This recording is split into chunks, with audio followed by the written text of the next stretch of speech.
এ বেটা কি ভাই? এই গ্যারাজের মালিক কেডা? মালিক রে ডাক। আমার এই কোন কিসে? আরে বেটা বইনির বাচ্চা, তুই কইছি মালিক রে ডাকতি। ভদ্র ভাষায় কথা কও। আরে বেটা তোর মালিক রে ডাক, বইনির বাচ্চা মালিক রে ডাক। মালিক ওর বাবলস। আপনি যা কর আমার এই কোন। 2 টাকার একটা ভিখারি কো আমারে তোরে কইতাম তুই কি কোম্পানির মালিক নাকি? ওই ভিখারির বাচ্চা তোরে কইছি না তোর মালিক রে ডাল লাইগা। আপনি তো অনেক খারাপ লোক। তুই বেটা তোরে কইছি না তুই তোর মালিক রে ডাল লাইগা, আবার মুয়ে মুয়ে কথা কস। আমার গায়ে হাত তুলেন কে? তোরে কইছি তোর মালিক রে ডাল লাইগা, তুই এটা 2 টিয়ার ড্রাইভার, তোর ড্রাইভারের মালিকের বাবলস কি লাগিয়া। আর কি হয়েছে?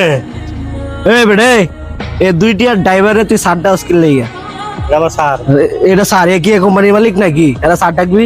আমার স্যার এই কোম্পানির মালিক। এই মেঘ এই 2 টিয়ার ভিখারি এই কোম্পানির মালিক, এত বেশবুজ দেখছ, তুই ভুল করতেছ। আরে ভিখারি কোন? ও ভিখারি, গাড়ি টুলে ভিখারি হয়? সারে গিয়ে এনো গাড়ি দেব। এই যে যত কোনা গাড়ি দেখেন আপনি, সব আমার এই স্যারে। বিশ্বাস না হইলে মালিকের নাম্বারটা লোন নাম্বার কোন?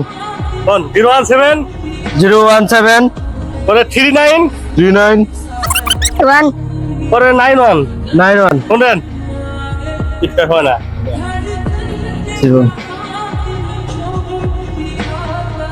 কারে ফোন দিছেন?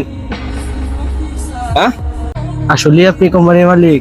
মেয়া ভালো হয়ে যান, বুঝছেন? মানুষের পোশাক দেখে মানুষের বিচার করেন না। না আমার ভুল হয়ে, স্যার আমার ভুল হয়ে গেছে। বাড়ি কই? আর কোন কাজে আইছেন হেডা কোন? আমার একটা ট্রাক লাগবো। হেডা কোন? আয়া মালিককে খুঁজেন কে? তো মালিক আমি তো বারাটা স্যার, আমি তো আসলে আপনারা চিন্তার্থী না, আমি তো ভাবছিলাম যে মালিকের সাথে ডিলটা করবো, এটা আমার ট্রাক লাগবে। হ্যাঁ চিন্তা করি। মানুষের পোশাক দেখে কখনো মানুষকে বিচার করবেন না। এমন অনেক মানুষ আছে যারা কোটি কোটি টাকার মালিক কিন্তু দেখায় না।